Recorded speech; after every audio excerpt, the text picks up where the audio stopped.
Las conferencias a veces son bien agotadoras, ¿no? Sobre todo si está uno sentado, escuchando mucha información.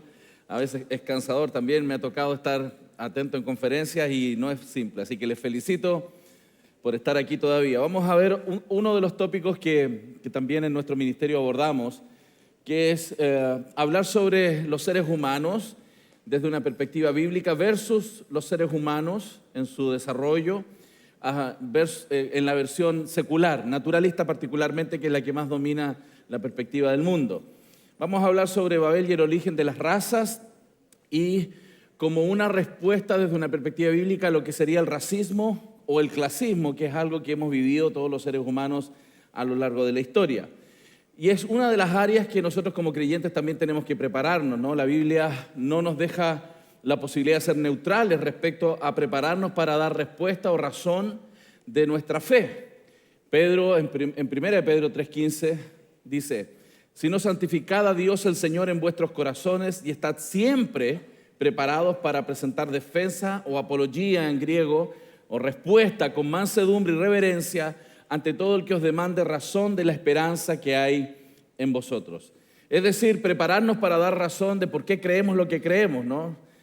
Es parte de lo que el cristiano debe trabajar. Tenemos que aprender a dar respuestas razonables. Esa respuesta simplista de que los cristianos solamente creemos por fe, pensando que la fe es una fe ciega, no es algo bíblico. Nosotros no tenemos una fe ciega. La fe cristiana es una fe informada.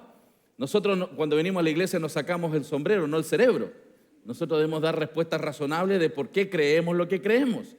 Y eso dentro del marco de toda la realidad que Dios ha creado. La diferencia con los seculares es que nosotros tenemos puntos de partida diferentes, perspectivas distintas, porque la fuente del conocimiento nuestro nos dice que nuestra realidad existente no es solo un sistema cerrado, ¿cierto?, donde hay leyes de la naturaleza obrando en la materia por millones de años. Nosotros no creemos por la Biblia y incluso por la experiencia eventualmente, que el mundo donde estamos es solamente material. También creemos que el mundo donde estamos es inmaterial, hay una realidad espiritual. Los materialistas han tratado de explicar que toda la realidad donde nosotros existimos es materia y energía que por millones de años y leyes de la naturaleza ha producido lo que nosotros hemos observado, incluyendo los seres humanos.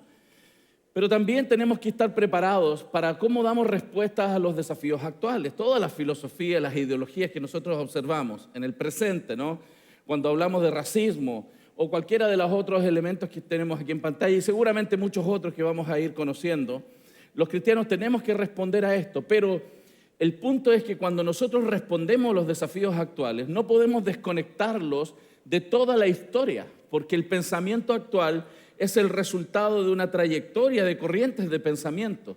La trayectoria del pensamiento occidental en particular debe ser conocida y explicada, porque los jóvenes que tienen 15, 20 años, 25 años hoy día, nacen en un mundo con una cierta categoría de pensamiento, pero el pensamiento actual ha sido una derivación de corrientes de pensamiento anteriores. Y los jóvenes nacen como si el mundo siempre ha sido así. Y nosotros tenemos que hacer una conexión histórica, pero al punto que incluso deberíamos conectarlo con Génesis 1:1 en adelante. Porque de Génesis 1:1 en adelante existe todo, y de ahí todo lo que Dios creó perfecto, completo y funcional ha sufrido los efectos del pecado. La independencia del pensamiento humano, los efectos no éticos del pecado han hecho estragos en la realidad humana. Y la comprensión de la realidad se ha deteriorado, incluso con todo este avance de intentar de construir todo binario, que es lo que yo estaba explicando, ¿no? Hasta ese punto estamos llegando hoy día. ¿Cómo entonces nosotros nos paramos para dar respuesta a los desafíos actuales desde una perspectiva histórica con la verdadera historia de la humanidad? Para nosotros la verdadera historia de la humanidad y de todas las cosas es aquello que Dios ha revelado, y particularmente en su revelación general y revelación especial y las conciencias de los hombres. Pero cuando hablamos de revelación especial estamos hablando de lo que la Biblia dice. Y la Biblia parte, ¿cierto?, en Génesis 1:1, no dando explicaciones de la existencia de Dios, sino simplemente expresando la existencia eterna de Dios y que Él es aquel que trajo a existencia todas las cosas. En el principio Dios creó los cielos y la tierra. Dios crea la materia, el espacio y el tiempo. Él trajo a existencia la realidad nuestra y de ahí en adelante podemos comprender todas las cosas. Nosotros defendemos los primeros 11 capítulos, hacemos un énfasis en los primeros 11 capítulos como el paradigma histórico con el cual todo el resto de las cosas deberían comprenderse. La realidad histórica de los primeros 11 capítulos son el paradigma histórico para todas nuestras doctrinas. Directa o indirectamente, toda doctrina cristiana se funda en los hechos históricos literales que sucedieron en los primeros capítulos. Pero también el Evangelio y todas las cosas tienen que tener un piso de fundamento histórico. Y es por eso que hemos hecho una defensa en el ministerio de estos 11 capítulos, porque ahí se ha concentrado el ataque en los últimos 200 años. La teoría darwiniana, naturalista, materialista, aunque no es nueva, ¿no? La podemos rastrear a los filósofos griegos 300, 400 años antes de Cristo. En la época de Darwin se viste de ciencia, la visten de ciencia. Aparentemente, con todo lo que los científicos hicieron, trataron de sostener esta idea filosófica, religiosa, darwinista, y de ahí en adelante esto ha tenido muchísimas consecuencias en la experiencia humana. Es decir, los cristianos, hermanos, no tenemos que ser neutrales. Los cristianos no somos neutrales. ¿Por qué no somos neutrales? Porque Dios exige que los cristianos no seamos neutrales. El Señor dice claramente, el que no es conmigo, en el cristianismo no existe la neutralidad. En la realidad humana no existe la neutralidad, nadie es neutral, todos toman una posición y Dios exige que los cristianos no seamos neutrales. Y cuando vamos a hacer ciencia, cuando estudiamos ciencias, matemáticas, física, ciencias duras o ciencias blandas, cualquier área de sociología, psicología, tú no puedes ser neutral. Sentado frente a tu profesor en la academia no puedes ser neutral, porque el profesor que tienes al frente tampoco lo es. Nadie es neutral, todos tienen presupuestos de interpretación. Los cristianos no tenemos que ser neutrales porque ellos no lo son, porque fíjense, las personas que están en la academia o están con Dios o en contra de Dios. Y les voy a dar un ejemplo.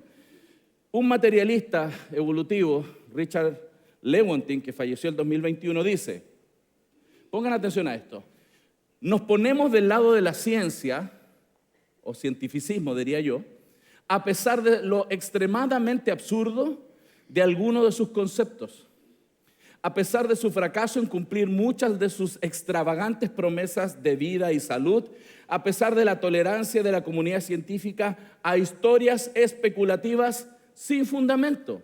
Él es honesto. Porque tenemos un compromiso anterior, un compromiso con el materialismo. ¿Qué es el materialismo? Esta idea de explicar la realidad solamente como materia y energía. Y no hay Dios, no hay ángeles, no hay demonios. Pero él agrega, no es que los métodos y las instituciones de ciencia nos obliguen a aceptar una explicación materialista del mundo fenomenológico, sino por el contrario, que nosotros estamos forzados por nuestra adherencia a priori a las causas materialistas, fíjense en esto, para crear un aparato de investigación y una serie de conceptos que producen explicaciones materialistas, sin importar qué tanto vayan en contra de la intuición. No importa qué tan místicas sean para el que no ha sido iniciado. Más allá de eso, el materialismo es un absoluto, pues no podemos dejar que un pie divino cruce la puerta. ¿Eso es neutralidad en la ciencia? No, no son neutrales.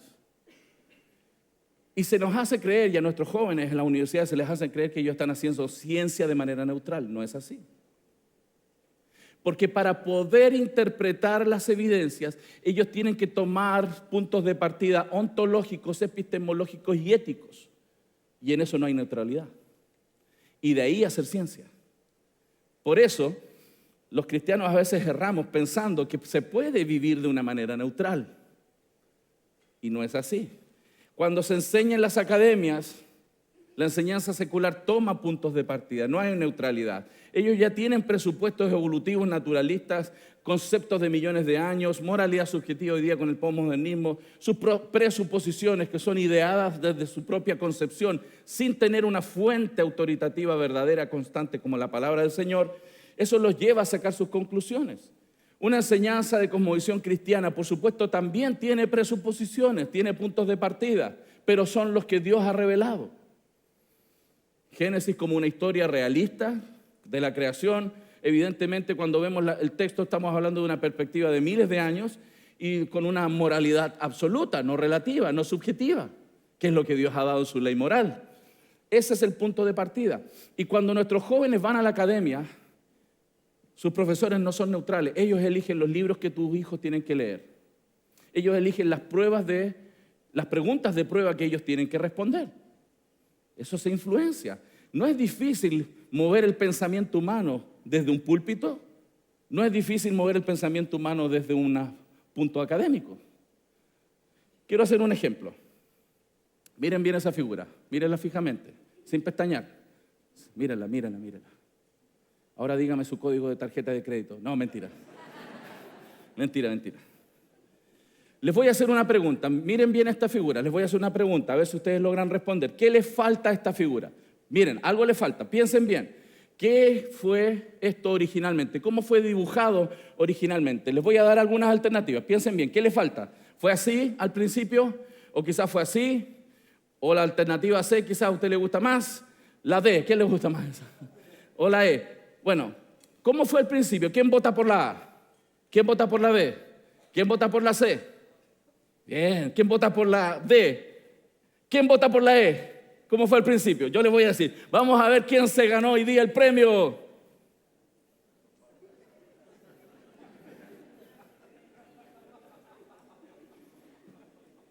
Los embauqué a todos fácilmente. Yo dirigí el pensamiento de ustedes a la conclusión que yo quería que ustedes dijeran. Eso se hace en clases todo el tiempo. Los predicadores con retórica lo hacemos todo el tiempo. Es súper fácil mover el pensamiento humano. Lo acabo de hacer así de fácil. Eso, sus hijos cuando van a pregrado, en licenciaturas, se tragan todo lo que el profesor de la academia les dice. No tienen herramientas para filtrar entre los elementos de ciencia verdadera y las creencias que tiene ese profesor. Quizás en maestría algo perciben, en los doctorados y postdoctorados logran entender dónde están las diferencias epistemológicas de los profesores. Y empiezan a aparecer nuevas corrientes y nuevas teorías que contradicen a los profesores anteriores. Pero un alumno de pregrado se lo traga todo y un joven en el colegio no tiene filtros. Si no los preparamos, ellos absorben las concepciones seculares de los profesores en psicología, en sociología, en química, en astronomía, etc. Imagínense, y ellos nos quieren decir que ellos son neutrales y cristianos dicen que sí, vamos a ir a un terreno neutral a discutir sobre los tópicos. No, cuando tú abandonas la Biblia como tus presupuestos fijos de fe, ellos también los tienen, lamentablemente vas a perder. Por lo tanto, imaginémonos en esto, ¿cómo definimos al ser humano? ¿Qué es el ser humano? Lo estuvimos hablando en consejería bíblica, ahora vamos a hablar en otros términos también. Si queremos entender el origen del ser humano, o tomamos la visión secular o lo que Dios ha dicho en su palabra. El hombre secular dice que nosotros somos el resultado de procesos ciegos y aleatorios, mutaciones favorables, selección natural, que son los conceptos básicos y algunas otras teorías. Hoy día hay al menos 6 teorías de corte darwiniano, 6 teorías. 4 no darwinianas, 6 teorías tipo darwiniana que se contradicen entre ellas. Se sigue defendiendo la darwiniana y la neodarwiniana generalmente en la escuela, pero hay teorías que se contradicen. El 2016 hubo una conferencia en la Royal Society de Inglaterra, donde se reunieron los 300 más grandes evolucionistas del mundo, y el resultado de la conferencia es que 200 de los 300 dijeron partamos de cero. En ciencia partir de cero es un suicidio. Pero ellos se dieron cuenta que la teoría evolutiva ya no funciona. El problema es que eso se discute en corriente principal. No llega a las universidades todavía. Si no llega a las universidades, no llega a los profesores. Si no llega a los profesores, no llega a los alumnos. 50 o 60 años de atraso en esa discusión. La teoría evolutiva está en la peor crisis de su historia. Pero como es un paradigma religioso, no científico, se sigue defendiendo. Para nosotros la perspectiva de los seres humanos tiene que partir desde la narrativa bíblica, porque en el principio Dios creó también al ser humano. Dios creó a Adán, que es padre de todos los seres humanos, y creó a Eva de la costilla, ¿cierto? De Adán salió Eva, y Eva es madre de todos los vivientes, dice la Biblia. La perspectiva histórica entonces debiera ser el fundamento sobre el cual entendemos qué es el ser humano y cómo éste fue surgiendo a través de las edades. Nosotros no tenemos que ser neutrales, tenemos puntos de partida y no tenemos que avergonzarnos, porque no me avergüenzo del Evangelio. La Biblia es la verdad y tenemos muchísimas maneras de demostrar que es la verdad. No es una fe ciega. Las evidencias, la experiencia, la coherencia interna demuestran la verdad bíblica, a diferencia de las teorías seculares, que entran y salen, entran y salen. La Biblia, la palabra del Señor, permanece para siempre. Los hombres seculares, cuando piensan en el ser humano, se imaginan esto, ¿cierto? Esta es la foto más común que se enseña sobre el origen del ser humano. Es la visión darwinista, ¿no? Darwin, que escribió uno de los libros sobre el ascenso del hombre. Pero la palabra de Dios debiera ser la clave para interpretar no solo nuestro presente y futuro, sino también nuestro pasado. De hecho, si erramos en interpretar el pasado, eso va a influenciar nuestra descripción del presente y nuestra descripción del futuro. Para nosotros la Biblia es la clave para interpretar el pasado y no el presente para interpretar el pasado. La Biblia es el relato 100% infalible del Creador omnisciente y testigo ocular. Él estuvo ahí cuando todo pasó. De hecho, Él lo creó. Él nos cuenta confiablemente lo que sucedió en el pasado. Por supuesto, sobre el origen del ser humano. Porque Él nos dijo que Él lo creó del polvo de la tierra. Y lo hizo al hombre y la mujer a imagen y semejanza de Dios. Y ellos son los padres de todos los seres humanos. Por supuesto, tendremos que responder preguntas sobre eso, más la Biblia es la fuente de esa verdad.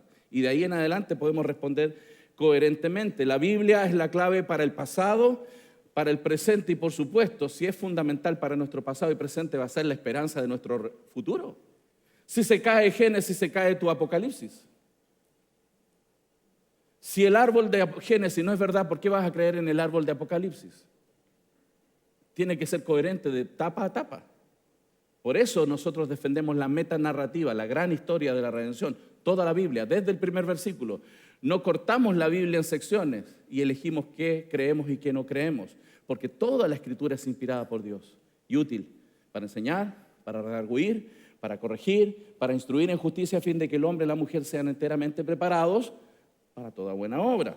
Entonces pensemos en los seres humanos desde una perspectiva bíblica. Dios crea a Adán y Eva, ellos son los padres de toda la raza humana, ellos tuvieron hijos e hijas. No dice cuántos, pero tuvieron hijos e hijas. ¿Cuánto vivían los primeros padres?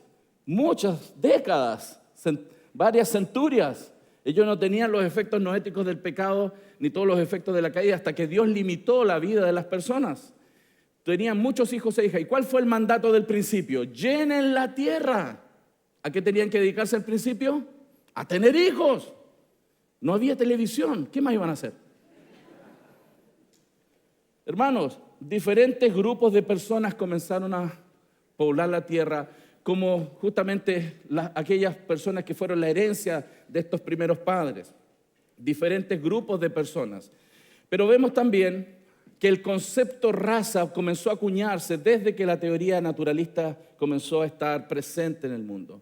Siempre ha existido el racismo, pero cuando el Darwin propuso la teoría evolutiva, el racismo se elevó exponencialmente en el mundo. Vamos a hablar de eso, ¿no? Quiero recomendarles, por supuesto, los libros de las respuestas, hermanos. Necesitamos prepararnos. Los libros de las respuestas tienen mucha información. Cada libro de las respuestas tiene más de 25 artículos de nivel académico explicados muy simples sobre temas de ciencia y fe. Por ejemplo, este mismo tópico también es abordado en artículos del primer libro, por ejemplo. Cada libro tiene muchos artículos, no tiene que partir por el uno. Pero, por ejemplo, este habla sobre quién fue la esposa de Caín, habla sobre de verdad hay diferentes razas, por qué la creación de Dios incluye la muerte y el sufrimiento, tópico que abordamos sobre la teodicea al principio. Hay muchos artículos, muchas páginas respondidas por teólogos, científicos, que abordan estas preguntas para fortalecer nuestra cosmovisión bíblica. Y es por eso que la librería de esta iglesia las tiene aquí, gracias al Señor, hermanos. Gracias a Dios, están en su país. Pero hablemos sobre esto. Voy a partir con esta pregunta primero. ¿Está permitido, es permisible casarse con un pariente hoy? Algunos dicen sí, otros dicen no. ¿Cómo se le ocurre, pastor? Probablemente, dirá otro dice solo con consejería, dice. ¿Ah? Pero para entender el origen de los seres humanos tenemos que mirar desde la Biblia como la clave de nuestro pasado. Vamos a Corintios 15, 45. Dice, así también está escrito, fue hecho el primer hombre. La Biblia dice que hubo un primer hombre. Si el primero es el primero, ¿hay uno antes que él? Entonces olvídese de esas interpretaciones de creación preadámica. ¿De qué estamos hablando? Si hay un primer hombre. Un primer hombre que se llamó Adán. La misma Biblia en Génesis 3:20 dice que Adán le puso nombre a su esposa, Eva, y le puso Eva por cuanto ella era madre de... ¿Y qué parte del todos no entendemos? Todos es decir, que todos los que estamos aquí somos parientes. ¿Cuántos están casados aquí? Te casaste con un pariente. Si no te casaste con un pariente, te casaste con un extraterrestre. Quizás eso puede explicar algunas cosas que suceden en tu hogar, no sé. Pero hermanos, todos somos parientes, porque todos somos hijos de Adán y Eva. Federativamente Él nos representa frente a Dios, pero también genéticamente tenemos sus genes. Todos los que estamos aquí, todos estamos casados con un pariente. Pero el punto es que hoy estamos casados probablemente con un pariente lejano, no cercano. De hecho, Pablo en el Areópago dice que de una sangre hizo todo el linaje de los hombres. Todos venimos de los primeros padres, desde una perspectiva bíblica. Y eso es importante, porque ellos vivieron muchos años, el mandato era llenar la tierra, y la Biblia está llena de estas declaraciones, y tuvieron y engendraron hijos e hijas. ¿Por qué no dice todos los nombres? Porque la Biblia no es el registro civil de la humanidad, la Biblia es cristocéntrica, pero nos da los nombres necesarios para que nosotros entendamos cómo conectamos a Adán con Cristo. Por eso las genealogías en el Nuevo Testamento hacen esa conexión también hacia atrás para conectarlos con el primer Adán, el postrer Adán con el primer Adán, para que nosotros podamos conectar que Cristo, además de ser la respuesta a Génesis 3:15, que de la simiente de la mujer vendría aquel que le pisaría la cabeza a Satanás, ese mismo segundo Adán es aquel representante federativo, quien es Dios encarnado, que fue a la cruz a morir por nuestros pecados. Hace toda la conexión histórica. Eso está en la Biblia. Pero alguien dice, pastor, pero no se puede casar con parientes cercanos, eso es pecado. Espérate, esa prohibición apenas apareció en Levítico 18:6. Ningún varón se llega a pariente próxima para descubrir su desnudez. Esa prohibición fue mucho tiempo después de Génesis 3, pero hasta ese tiempo los seres humanos se casaban con parientes cercanos, no era pecado, pero evidentemente eso luego vino a ser prohibido. De una fuente extra bíblica podemos también incluso obtener algunas informaciones que no son inspiradas, ¿cierto? No son infalibles como la Biblia, pero nos informan. Por ejemplo, Josefo, un historiador judío romano, dice, de hecho, el Adán tenía muchos otros hijos, pero Set en particular, por lo demás sería tedioso nombrarlos, por lo tanto, solo voy a tratar de nombrar a los que procedían de Set.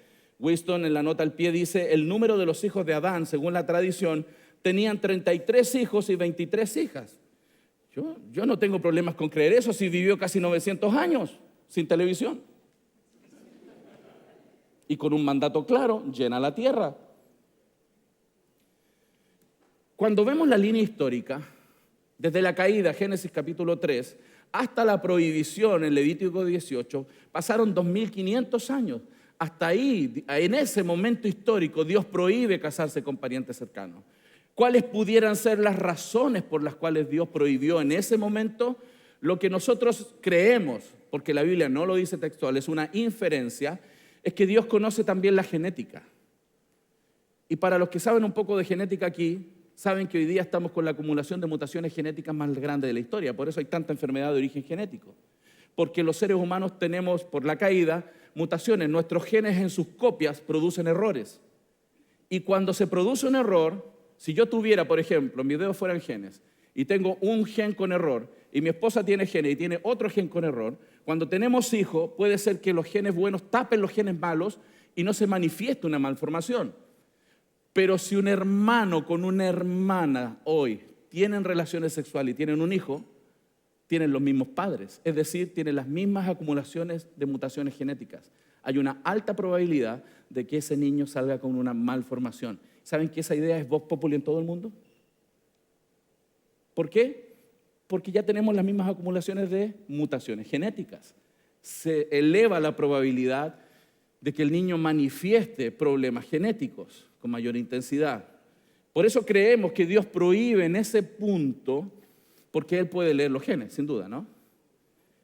Esa sería una explicación de por qué en Levítico 18, no antes, para la posibilidad de casarse con parientes cercanos. Porque lo bueno y lo malo, lo moral, la norma ética no la definimos los hombres, la define Dios. Dios dijo en ese momento, no más. Y de ahí en adelante no debemos ni podemos casarnos con parientes cercanos. Pero los seres humanos, por lo tanto, desde una perspectiva bíblica, somos un grupo de personas singularmente creadas. La Biblia, cuando habla de la creación de los seres vivos, usa una palabra en hebreo que es la palabra min. Y esto es bien interesante, porque en nuestra versión Reina Valera, que es una de las más utilizadas, ¿no? La palabra min la traduce con 3 palabras distintas. Y esto hay que aclararlo, porque esto nos va a servir de explicación para los seres humanos. Dios crea según su min, pero en Valera la traduce como género, pero también como naturaleza, y en el versículo 21 dice como especie. La misma palabra en hebreo la traduce con 3 palabras diferentes en el español, y eso por supuesto que induce error, porque va a depender qué crees tú que significa cada una de esas 3 palabras, qué es género, qué es naturaleza y qué es especie. Si tú tienes una formación bióloga, vas a usar el paradigma de Carl Linnaeus, la taxonomía. A nosotros en el colegio nos enseñaron que los animales se clasificaron según género, naturaleza o especie. Y por eso nuestra Biblia no considera esa clasificación, porque Carl Linnaeus existió mucho después. ¿Qué es lo que decía Carl Linnaeus? La clasificación más utilizada en la biología, que hay reino, filum, clase, orden, familia, género, especie. Y cuando la Biblia habla de min, estamos hablando a nivel de familia. Dios no creó a nivel de especie como lo entendemos hoy. ¿Qué es lo que entendemos especie hoy? La última diversidad de tipos de animales. Por ejemplo, los caninos serían un min. Canino sería un min. Dentro de los caninos, los perros, hay muchas especies de perros. Especie sería la última diversidad dentro de una familia llamada caninos. Y cuando la Biblia habla que Dios creó caninos, felinos, equinos, bovinos. Eso significa min en hebreo. Dios no creó especie. Dios no creó al principio un chihuahua, un bulldog, un pastor alemán, un fort terrier. Dios no creó a nivel de especie. Eso no dice la Biblia. Dios creó según su tipo. De hecho, en inglés es mejor, porque usa la palabra kind, tipo. Pero en español, la nuestra, induce error, porque usaron 3 palabras diferentes. Dios creó su min. De hecho, los estudios genéticos muestran que la familia del perro, el perro de la familia de los cánidos, y particularmente el perro doméstico, es un grupo diverso de 34 especies. Todos los caninos, todos los perros, toda la diversidad de caninos que nosotros observamos pertenecen al mismo min. Gracias a la genética eso se ha podido demostrar. Por eso entre caninos se pueden mezclar y pueden dar diferentes tipos de caninos. Pero no podemos cruzar un canino con un felino, ni un canino con un equino. Dentro de los caninos se pueden multiplicar, independiente de la diversidad de especies que sea. Tienen variabilidad genética, pero se pueden cruzar. Todos los caninos, imagínense, todos esos caninos, hasta el chihuahua es un canino, hermano. Que parecen lauchas, pero ratones, pero es un canino. Pero las especies, entonces, que es la diversidad última de la variabilidad genética posible, disponible en el genoma, no es lo que la Biblia enseña. Es decir, fíjense, apliquen esto en cuántos animales subieron al arca. Dice 2 de cada especie, dice Reina Valera, pero no dice especie en hebreo, dice min. Es decir, 2 caninos, 2 felinos, 2 equinos, 2 bovinos. Reduce violentamente la cantidad de ejemplares que tienen que subir al arca. Estamos hablando de máximo 7,000 ejemplares que agrupan toda la diversidad de familias de animales que hay en la tierra. Con base en los datos genéticos, morfológicos y de comportamiento, es evidente que el perro doméstico se origina en el lobo. ¿Por qué estoy hablando de los perros? Porque estoy dando el ejemplo de la genética para ver cómo nosotros mostramos que somos los seres humanos. Si somos un tipo de simio evolucionado o somos un min especial que Dios creó Imago Dei. Fíjense, el lobo o un animal similar al lobo sería el antepasado de los caninos actuales, porque ellos tendrían morfológicamente, genéticamente, comportamiento, las características de los ejemplares que definen muy bien a un canino, y ellos tienen la variabilidad genética, el acervo genético, la información genética para dar múltiples especies. Ahí entran las mezclas de genes, como también las mutaciones o la selección natural. No tenemos problema con la selección natural, porque es real, pero eso no es evolución, hermanos, como nosotros las entendemos. Lo que Darwin planteó es realmente un problema, nunca se ha demostrado, vamos a hablar de eso. Es decir, la familia de los cánidos, todos los caninos, son parte de esta diversidad dentro de un mismo min. Y estos también, imagínense. Claro, seguro hay mutaciones, ¿no? Hay mutaciones genéticas. Pero imagínense, estos vienen del lobo también. Y eso, miren.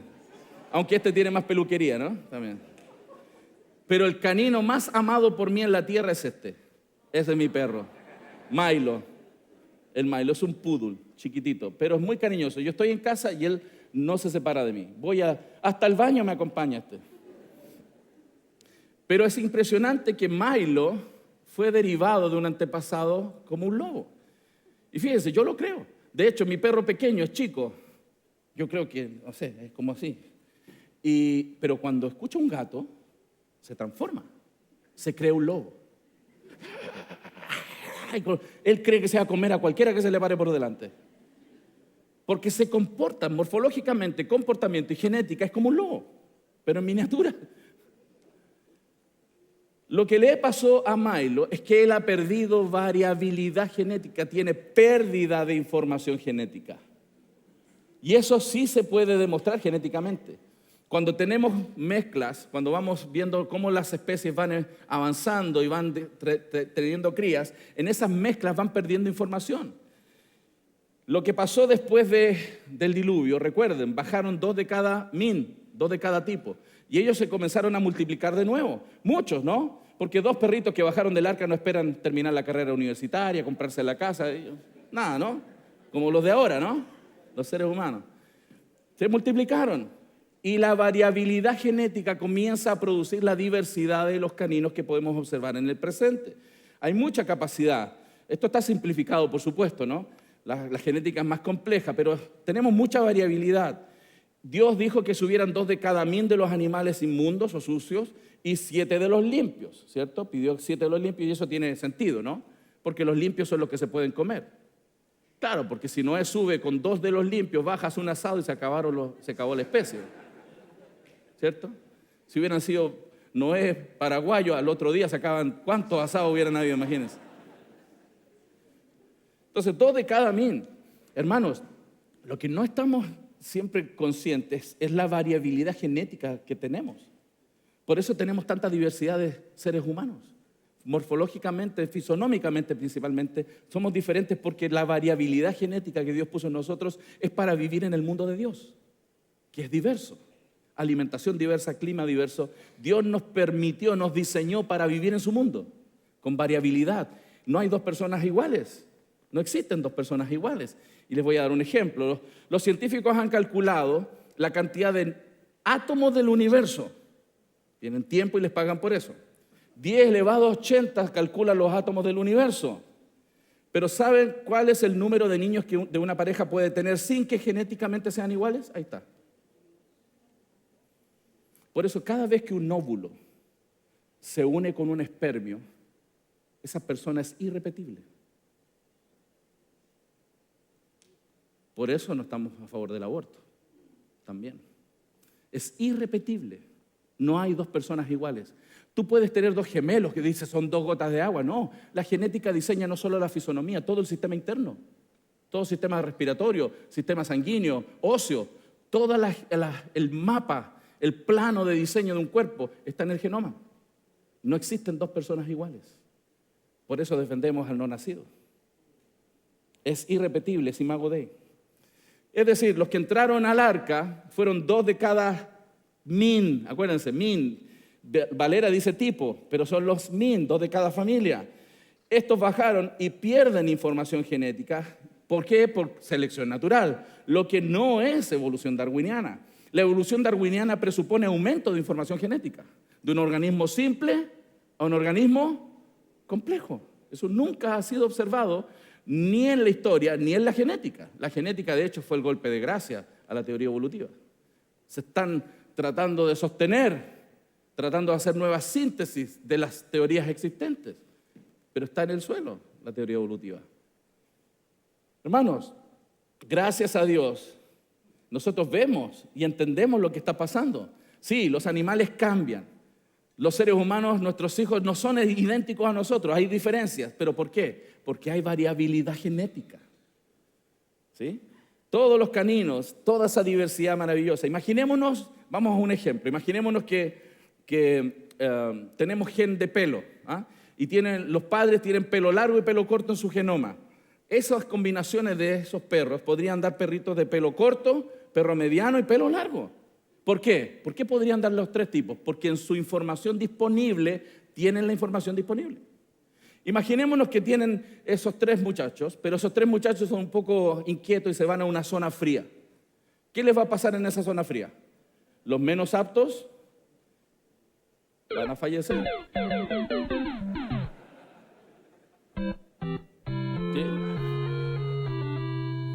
¿Qué sucede entonces?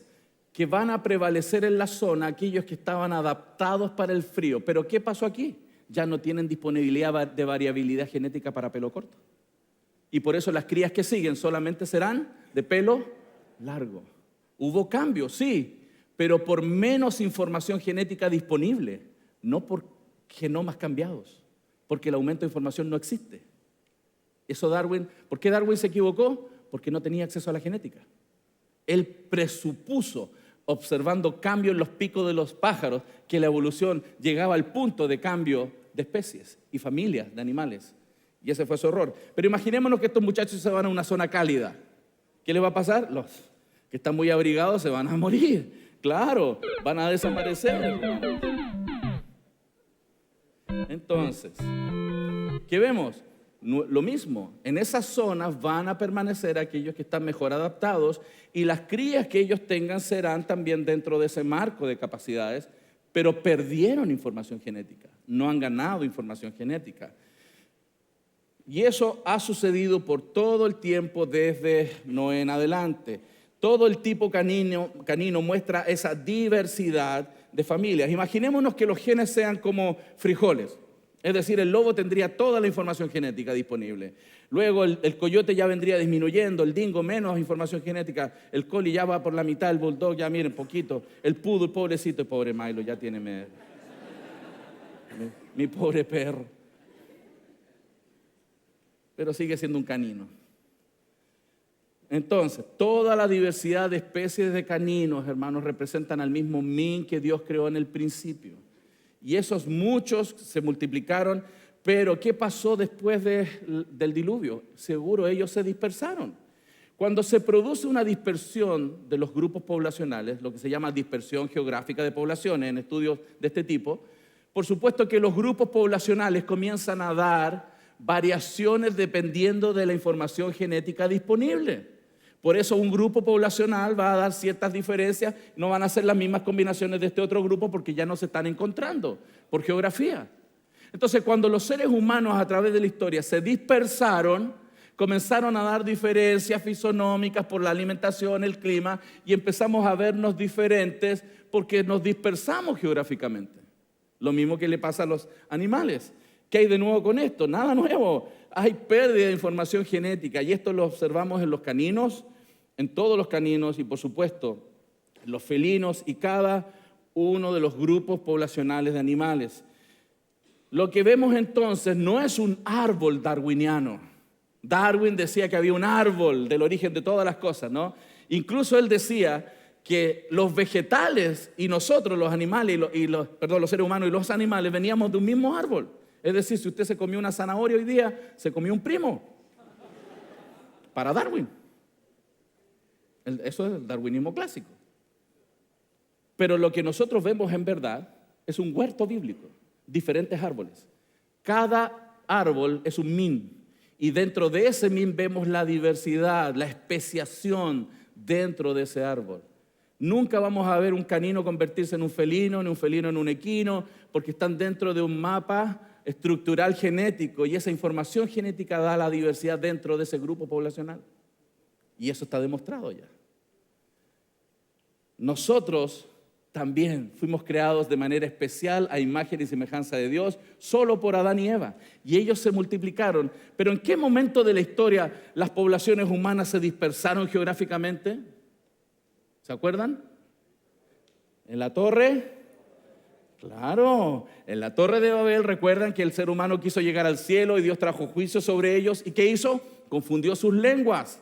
Al no entenderse los grupos por las diferentes lenguas que hicieron, se dispersaron por la tierra. Y eso comenzó a generar lo que pasa también con los animales, una dispersión geográfica de las poblaciones. Y es decir, que los grupos poblacionales de diferentes zonas comenzaron a dar diferentes características. Los que se fueron a las zonas frías no requirieron un mecanismo que tenemos en la piel que se llama melanina.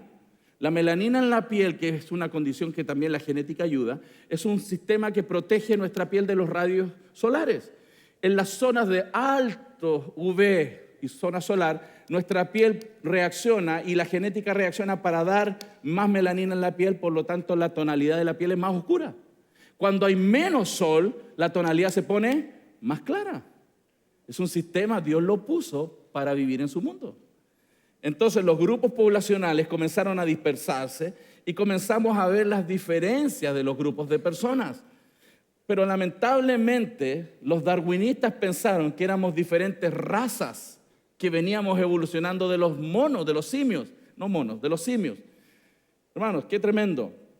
La Biblia muestra algo muy diferente a lo que los seres humanos han pensado. La Biblia muestra que venimos de Adán y Eva. Ellos comenzaron a pensar que los simios y nosotros teníamos antepasados en común de características simiescas. Esto se defendió por los últimos 200 años, muy fuertemente. Y que todos los seres humanos éramos clasificados en diferentes tipos de razas. A mí me enseñaban en la escuela que existían los caucasoides, los mongoloides, ¿se acuerdan? Las clasificaciones de razas. ¿Por qué nadie habla de eso ahora? Porque se les cayó. Pero nadie salió a pedir perdón. Fíjense, el libro El origen de las especies de Charles Darwin dice: el origen de las especies por medio de la selección natural o la preservación de las razas favorecidas en la lucha por la vida.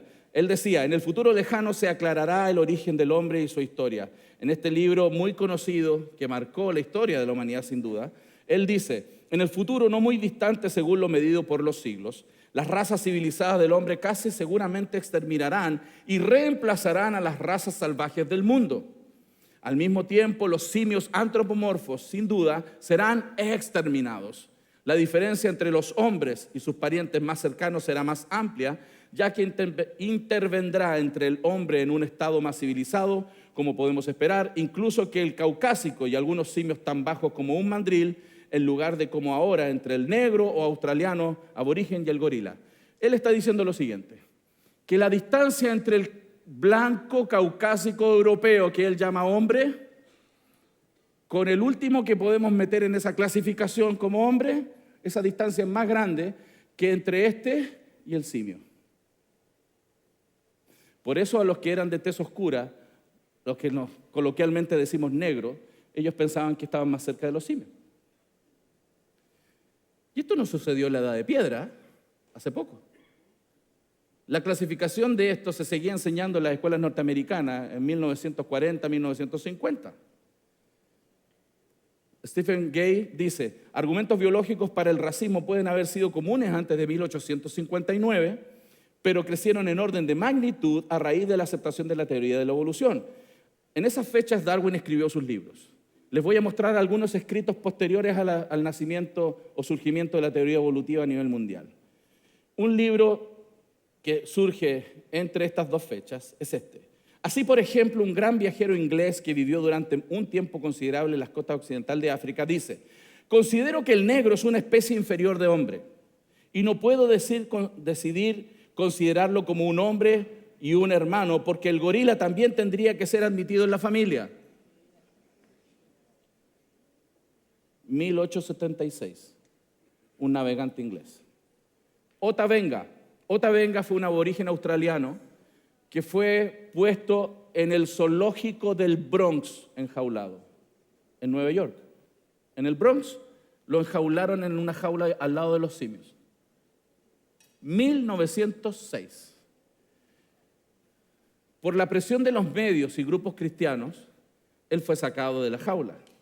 Él gritaba, soy hombre, soy hombre. Esto no pasó hace 1500 años atrás, 1906. Fue encerrado en un zoológico creyendo que era un simio en proceso de evolución a hombre.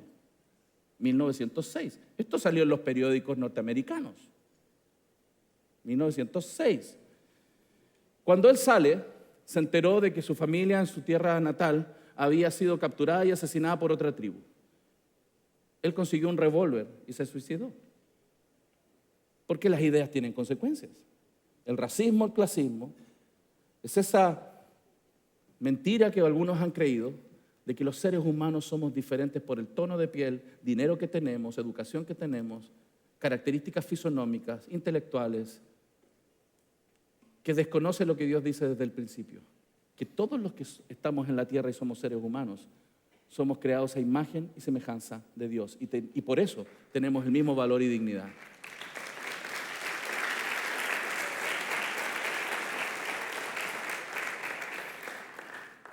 La perspectiva bíblica le da el correcto valor al ser humano y la identidad que tiene. Ninguna filosofía de este mundo va a lograr sostener coherentemente quién es el hombre, qué es el hombre y cuál es su problema y cómo podemos resolverlo. Otavenga, 1906, en los colegios de Estados Unidos en biología cívica se enseñaba que incluso habían 5 razas y la mejor clase de todas es la raza blanca. Eso le enseñaban a los niños en la escuela. Por eso decimos, ¡oh, que son racistas los gringos! Pero es que esa era la doctrina que viene de la teoría evolutiva que se enseñaba en las escuelas. No es porque el gringo nace racista, se le adoctrinó con la teoría evolutiva. Pero no solo los gringos, porque en nuestros países también existe el racismo. Hunter, un periódico en Australia, dice que se encontraron los eslabones perdidos. Ellos estaban tratando de conectar a los seres humanos con los simios, con eslabones entre medio. Y dice que los encontraron porque encontraron aborígenes, ¿cierto?, en Australia. Y eso fue publicado en un periódico en 1924. Y miren esta frase. La separación entre la criatura más inferior que se puede clasificar como hombre y nuestras razas más elevadas es mayor que la separación que existe entre la clase de hombre más inferior y el simio más superior. Hitler.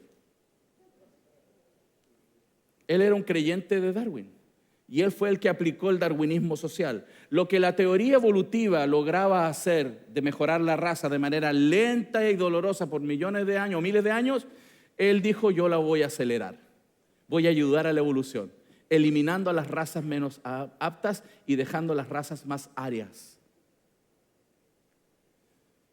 Y esto fue hace algunas décadas atrás. ¿Qué tenemos que hacer los cristianos entonces con la palabra razas? A la basura. No existen las razas. No existen las razas. Ese es un invento humano. Hay una sola raza, la raza humana. Gracias al avance científico se confirma lo que la Biblia siempre dijo. La doctora Venter, jefe de la Corporación de Genoma de Celera Genomics, y los científicos de los Institutos Nacionales de Salud anunciaron recientemente, cerca del año 2000, que habían elaborado un borrador de la secuencia completa del genoma humano. Hicieron un mapeo genético, buscaron gente en todo el planeta, hicieron el mapeo genético, clasificaron, ¿y saben cuál fue la conclusión? Declararon por unanimidad que hay una sola raza, la raza humana. Lo que siempre dijo la Biblia, se gastaron millones en vez de leer la Biblia, hermano. ¿No era más fácil creerle al Señor? Los seres humanos varían solo ligeramente en el nivel de ADN y que solo una pequeña proporción de esta variación separa las poblaciones continentales. El doctor Douglas Wallace dice, el criterio que usa la gente para razas se basa totalmente en las características externas que estamos programados para reconocer. Publicaciones del National Geographic ¿cierto?, posteriores a las publicaciones de los estudios de genoma humano, comenzaron a reconocer estas cosas, pero nadie salió a pedir perdón de las matanzas, asesinatos y exterminio de gente por su raza. Dicen, históricamente cuando los humanos han trazado líneas de identidad separándonos en grupos de nosotros y ellos, a menudo han confiado en el color de la piel como una representación distintiva de raza, pero nuestro entendimiento de la genética humana en el siglo XXI nos dice que la idea de raza es una invención humana. De hecho, dice al final, no tiene ninguna base genética o científica la idea de las razas. La Biblia siempre lo ha dicho. Dios nos hizo seres humanos, independiente de nuestro tono de piel y forma. Todos somos creados a imagen y semejanza del Señor y tenemos que valorarlo. Ahora, ¿tenemos diferentes colores entonces o tenemos el mismo color con diferente tono? Hablemos de eso. La tonalidad del color o la piel depende de la cantidad de melanina. Es decir, más melanina va a tener tonalidad más oscura, menos melanina en la piel, tonalidad más clara. Entonces no existen los blancos ni los negros, no existen. Miren, esto es blanco, ¿cierto? ¿Han visto una persona así? Si llegan a ver una así, llévela a la morgue, algo raro le pasó. Algo raro le pasó, ¿cierto? No es normal, no está vivo, algo raro, ¿no? Tengo un amigo en Chile, buen amigo. Nosotros en nuestro país tuvimos una migración muy fuerte de haitianos hace algunos años atrás. Fue muy notorio el aumento de personas de tez oscura, porque había muchísimos haitianos. Llegaban aviones todos los días llenos de haitianos, porque eso fue una estrategia para tener mano de obra en los campos, que no había. Fue una estrategia de los gobiernos. Pero tengo un amigo que me decía, Arturo, medio preocupado, me dijo, Arturo, ¿te has dado cuenta que ahora hay mucha gente de color? Y yo le dije, ¿y tú eres transparente? Como si él no tuviera color. Hermanos, todos tenemos color. ¿Qué ven aquí? ¿Diferentes colores o un mismo color con diferente tonalidad? Todos somos del mismo color. Y dependiendo de la cantidad de melanina, es el tono de la piel que nosotros tenemos. Más claro o más oscuro, dentro del mismo color. Es decir, que Adán y Eva probablemente tuvieron un tono neutral, pero con variabilidad genética para ir hacia tonos más claros y tonos más oscuros, dependiendo de la melanina. Es decir, no deben haber sido así. Sería como esas películas antiguas de ciencia ficción gringas, ¿no? Bien raras, ¿no? No, o tampoco todo tonalidad oscura. Lo más probable, porque esos no tendrían variabilidad genética, lo más probable es que tengan una tonalidad como lo llamamos al tono de los latinos, medio marrón, ¿no? Tez semiclara. Y eso daría la variabilidad genética para producir las diversidades de tono de piel que nosotros observamos en el presente. Lo que tiene que haber tenido sin duda Adán y Eva es mucha variabilidad, es decir, cada área del diseño de Dios en los pares de genes tendría mucha diversidad de posibilidades en diferentes grados. Y eso se combina y va dando los diferentes tonos de piel. Es como si tuviéramos muchos ingredientes, muchas posibilidades de ingredientes para recetas de pastel. Y dependiendo cómo combinen los ingredientes te da el pastel. Pero si tienes pocos ingredientes, la variabilidad o las posibilidades de variar van a ser menores. Dios puso una carga seguramente genética en los padres primeros, muy amplia, para dar la diversidad de tipos de personas que nosotros observamos en el presente. Es decir, lo que nosotros vemos en realidad es que dado los efectos del pecado, ¿cierto?, y la dispersión que Dios produjo en los juicios y todo esto, nosotros vemos las diferencias de los seres humanos actuales. Nosotros no somos el resultado de procesos evolutivos ciegos por selección natural. Nosotros no venimos de seres simiescos, somos seres humanos, ¿sí? Aunque tenga más pelo, usted sea más peludo, no significa que su antepasado es un mono, ¿sí? Entonces, la diversidad genética es tan especial que se pueden dar estos gemelos. Gemelos. Dos gemelas, miren. Ahí están, cuando recién estaban chiquitas. No me hubiera gustado estar en ese parto si la primera niña sale primero, la blanquita, ¿no? La clarita sale primero. ¿Sí? Igual los ojos del papá causan duda, ¿no? Llamen al pastor de estar ahí, llamen al pastor. Está raro, pero gemelas. Porque eso es posible por la variabilidad genética. Es decir, hermanos, nosotros no hablamos de color, nosotros hablamos de tono. Hablamos de grupos de personas, no de razas. Todos somos de color, no solo algunos. Estamos emparentados con todos, no solo con la familia cercana. Estos son los grupos de personas que nosotros observamos en el presente. Lo mismo sucede con el tema de los ojos, porque hay algunos ojos que son como más chinitos, ¿no? Así. No significa que tiene el glóbulo ocular aplastado esa persona, ¿no? Tiene el glóbulo ocular normal. ¿Qué sucede? ¿Por qué una persona parece más chinita? Porque genéticamente su cuerpo produce más concentración de grasa en esta zona y genera el efecto de achinado por un asunto genético. Lo mismo que me pasa a mí aquí. ¿Qué pasó? No me creen, hermano. Hermano Rey, no me creen. No. ¿Usted me cree? Amén. Entonces, hay un hecho biológico. Todos los seres humanos pertenecemos a una sola raza. Todos los humanos estamos agrupados biológicamente en una sola raza, pero hay una diferencia. Espiritualmente hay dos tipos de personas en el mundo, y solo dos. Los que han nacido de nuevo y los que están condenados al infierno. Y la única diferencia en las personas realmente es la dirección donde están caminando su vida, hacia Dios o en contra de Dios.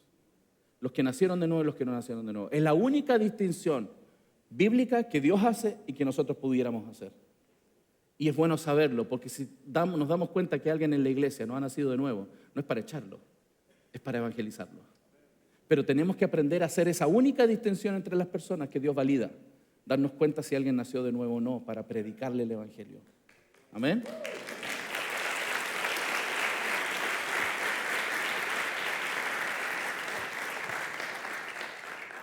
Si pensamos bíblicamente en cada área de nuestro pensamiento, hermanos, vamos a poder vivir mucho mejor entre nosotros y con las personas. Animemos a nuestros hijos, eduquemos a nuestros hijos con las Escrituras, enseñémosles a pensar bíblicamente, y para eso estos libros son fantásticos, hermanos. Yo he podido ver cómo esta literatura ha impactado mi manera de pensar y la manera de pensar de muchos, así que no pierda la oportunidad. Usted se gasta ese dinero de un libro en una hamburguesa una vez por semana, quizás, no sé, en vez de invertir en un buen libro y traer esas verdades a la familia sobre identidad, sobre si somos niños, niñas. Todos estos conceptos son muy importantes. Estos 4 libros se están imprimiendo aquí en Paraguay. Es una bendición, hermanos. Hay países donde no logramos llegar con libros y ustedes los tienen aquí. No pierda ese beneficio, esa bendición, y gracias a Dios están en esta misma iglesia, en esta librería, que es mejor, ¿no? No tiene que salir a comprarlos por otro lado. Este libro de la crianza, muy valioso. Y también este libro, si usted quiere profundizar esta idea del racismo, Joe con Ken Ham escribieron también este libro que es bastante bueno. Por supuesto, les animo mucho a comprar este libro también. Creo que quedaron, no sé si quedan, pero si no, en diciembre me dijeron que llegaban aquí al país y ustedes también los pueden tener. Así que muchísimas gracias, hermanos. Que el Señor les bendiga.